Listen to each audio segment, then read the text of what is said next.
साथियों welcome back. आप सभी लोगों का बहुत बहुत स्वागत है।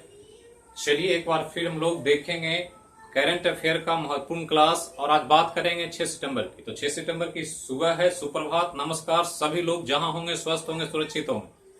तो चलिए शुरू करते हैं इस 6 सितंबर से जुड़े हुए कुछ महत्वपूर्ण घटनाक्रम जो हमारे एग्जाम के लिए बहुत इंपॉर्टेंट है और उससे सवाल कुछ पूछे जाने की संभावना है। एक और सूचना कि अब सैटरडे को ही करंट अफेयर का एक क्वेश्चन आवर होगा जो सोमवार से शुक्रवार तक मैं कराऊंगा। करंट अफेयर सुबह 7 बजे के क्लास में उसी से रिलेटेड कुछ क्वेश्चंस जो इंपॉर्टेंट होगा एग्जाम के लिए वो दिया जाएगा और उसको आपको बना करके आपके करंट अफेयर को और मजबूत तथा रिवाइज करने का एक मौका मिलेगा, तो उसको ध्यान दें। तो चलिए शुरू करते हैं। क्लास को शुरू करने से पहले जो भी जुड़े हुए हैं इस चैनल से या जो पहली बार देख रहे हैं वो चैनल को सब्सक्राइब करें, लाइक करें और ज्यादा से ज्यादा लोगों को शेयर करें। तो चलिए क्या है घटनाक्रम हमारे लिए महत्वपूर्ण उसको देखें।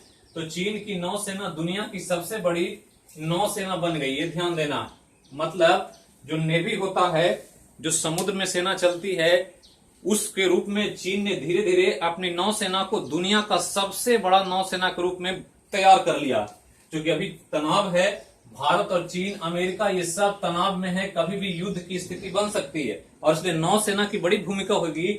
और इसी के तौर पर अमेरिकी पेंटागन ने ये रिपोर्ट दिया है कि धीरे धीरे चीन अब दुनिया का सबसे बड़ा नौसेना वाला देश बन गया है। मतलब कि सबसे ज्यादा नौसैनिक या दुनिया का सबसे ज्यादा पावरफुल नेवी के रूप में चीन को अब देखना होगा। और कहा कि पेंटागन ने कि 350 युद्धपोत हैं चीन के पास और इस प्रकार ये सबसे ज्यादा युद्धपोत मतलब जो समुद्री जहाज होते हैं लड़ने वाले, उसकी संख्या सबसे ज्यादा चीन के पास है। अमेरिका के पास इससे आज के डेट में सबसे कम है इससे, और इसकी संख्या 293 युद्धपोत है। तो जो अमेरिका के नौसैनिक को माना जाता है कि बहुत ताकतवर है, इसका 293 युद्धपोत है अमेरिका का, जबकि चीन ने 350 युद्धपोत तैयार कर रखे हैं। और इस रूप में दुनिया का सबसे बड़ा नौसेना या फौज, जो समुद्री फौज होती है, सबसे बड़ी फौज की तैयारी कर चुका है। जबकि ये ध्यान रखना है कि संख्या बल में चीन भले ज्यादा है, लेकिन अमेरिका का युद्धपोत ज्यादा ताकतवर है, तकनीक इसकी अच्छी है और ये ज्यादा पावरफुल युद्धपोत है। जबकि संख्या के मामले में चीन सबसे बड़ा है। ये अमेरिकी पेंटागन का रिपोर्ट है, ये ध्यान रखना। नेक्स्ट एक न्यूज है G20 देशों से। G20 देश 20 देशों का संगठन जो विकासशील देशों से जुड़ा, जिसमें भारत भी एक सदस्य है, भारत भी एक मेंबर है। तो ध्यान रखना है कि G20 देशों के विदेश मंत्रियों की असाधारण एबनॉर्मल बैठक 2020 जो हुई, इसकी मेजबानी सऊदी अरब ने किया। तो ये ध्यान रखना है, पूछ सकता है कि G20 देशों के विदेश मंत्री की असमान बैठक कहां हुई, तो सऊदी अरब में हुई। ध्यान रखना कि इस बैठक की अध्यक्षता सऊदी अरब के विदेश मंत्री प्रिंस फैसल बिन फरहान अल सऊद ने किया। तो ये सऊदी अरब में हुआ, तो अध्यक्षता जो किया सऊदी अरब के विदेश मंत्री ने किया, प्रिंस फैसल बिन फरहान अल सऊद। जबकि इसका नेतृत्व भारत की तरफ से भारत के विदेश मंत्री एस जयशंकर ने किया। तो ये ध्यान रखना है आपको, नाम भारत के विदेश मंत्री का, तो भारत की तरफ से एस जयशंकर ने भाग लिया, जबकि अध्यक्षता सऊदी अरब के विदेश मंत्री ने किया। अब यहां चलें तो एक और न्यूज है आपके इंपॉर्टेंट जीएस के लिए कि 5 सितंबर के दिन जापानी द्वीप ओकोनिवा पर, जापान द्वीपों का समूह है, बहुत सारे द्वीप है वहां, और उसमें एक द्वीप है ओकिनावा पर हैसल नामक तूफान क्रिएट हुआ और टकराया, जिससे इस द्वीप पर काफी नुकसान हुआ है। तो तूफान के बारे में अक्सर पूछा जाता है कि कौन सा तूफान किस तट टकराया, कौन तट से टकराया। तो जापानी द्वीप ओकिनावा पर कौन तूफान, हैसल तूफान टकराया, ध्यान रखना।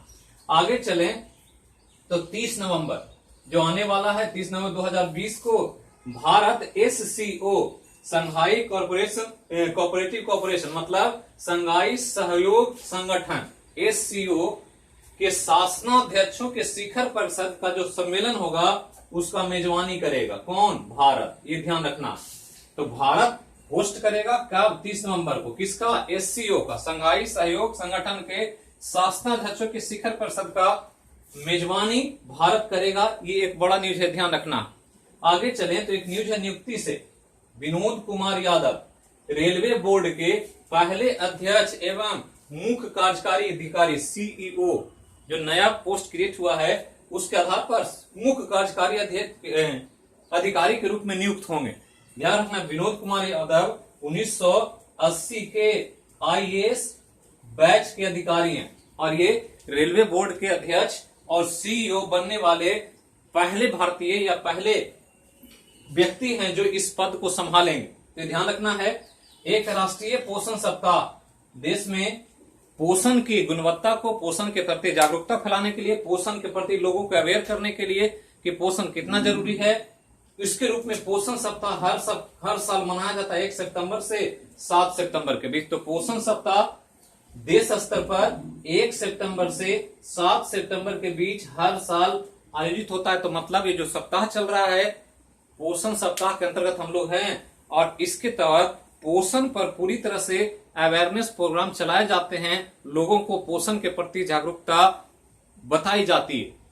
ये ध्यान रखना है कि यहाँ भोजन सभी को पोषक तत्वों के साथ नहीं मिल पाता और भारत कुपोषित देशों में, दुनिया का बड़े देशों में शामिल है। यहाँ बहुत सारी जनसंख्या कुपोषित हैं, लोगों को पोषक तत्व नहीं मिल पाते हैं, भोजन क्वालिटी के नहीं मिल पाते हैं और कुपोषित देश कभी भी ताकतवर देश नहीं बन सकता है। और इसी के चलते सप्ताह ने अवेयरनेस प्रोग्राम के तौर पर पोषण सप्ताह 1 सितंबर से 7 सितंबर तक आयोजित करता है। तो थैंक यू।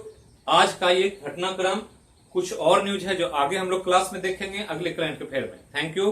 फिर मिलेंगे अगले क्लास में अगले विषय के साथ।